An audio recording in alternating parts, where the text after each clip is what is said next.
Okay, this is the carrier furnace that we showed was tripping the roll out. There's been a couple of them. This actually came out of one of my neighbor's houses. So everybody that commented pretty much agreed, but there were a few that said, you should have read the CO from the exhaust. You should have done a combustion analysis. You should have, tested this and tested that, whatever. Yeah, I've got all that stuff and I can do all that stuff if I really want to. I've got an older Testo combustion analysis set up. I think it was a 330 maybe, I can't remember, but anyway, there was no need to get that out for this. Guarantee you this thing is either cracked or maybe the secondary's plugged up. But let's find out. Let's get it apart and see what was wrong and see why we were getting that roll out and that terrible smell and it was burning so bad. Let's get it apart and we'll find out.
Yep. Like I said, bet you it stopped up. And you can distinctly see one greatly different from the other pile, probably from water in that bottom one. Now this top one was the one that we suspected. Now this top one was the one where the rollout was occurring. And we hadn't even, oh yeah, it's full still. We take this plate off and there's going to be a pile even bigger than that come out of it.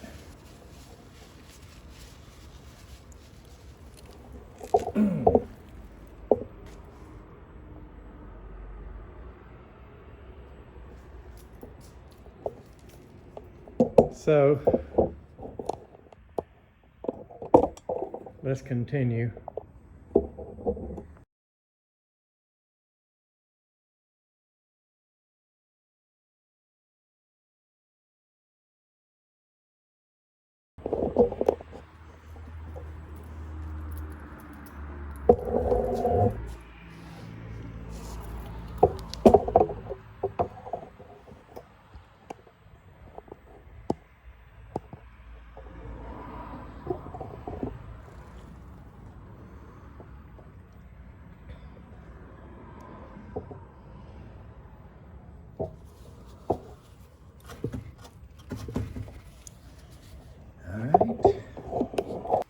This is just a bad design. I tell you what, I've taken a lot of heat exchangers apart. It's always these carrier ones that clog up like this. Can't blame it on the gas pressure, can't blame it on the natural gas in the area. You can blah, blah, not set up right. You can carry on with all kind of stuff. This is just a bad design, and it burns very, very nasty and dirty and rich, and I don't care what you do to it, how big of a flue pipe, whatever you do. I've taken these out in all sorts of configurations.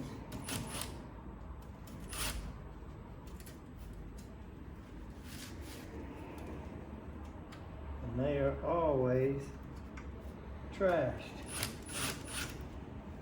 We get no head left on that.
All right, that's far enough to suit me.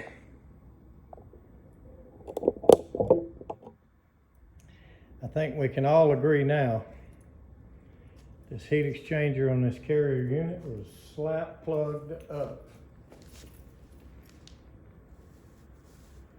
Just to give you an idea how much we took out of there. Obviously not a stainless steel heat exchanger.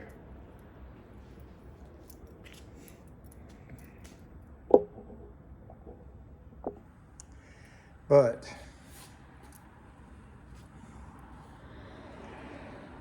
guarantee you that's what was causing our problems. That's what was causing it not to flow through the heat exchanger properly, not to have enough airflow for the exhaust to work right and to make it burn rich, to make it stink. That's all the problem right there. So for the super techs, the know-it-alls and all that comment every now and then, really appreciate you watching, but that right there is the reason why I didn't bother doing a whole bunch of testing. I've seen a lot, sure have, and I just can recognize it from a mile away, and I knew we would find either gaping holes, big cracks, or we would find it stopped up. There's your proof. All right, so let's all hope Carrier has drastically changed that design, or at least started making it out of stainless or something. I don't know. I mean, it's just obviously, my personal opinion is that should not happen in, was it 12 or 14 years old? I can't remember the age of this thing.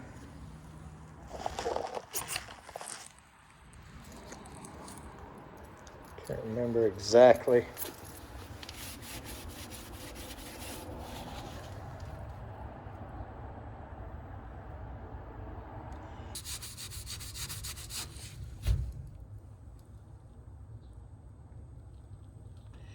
Date of manufacture That's even better than the serial number.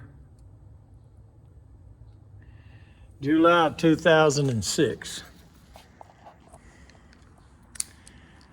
And we see a lot of furnaces, a lot older than that you don't find that in. All right. Thanks for watching.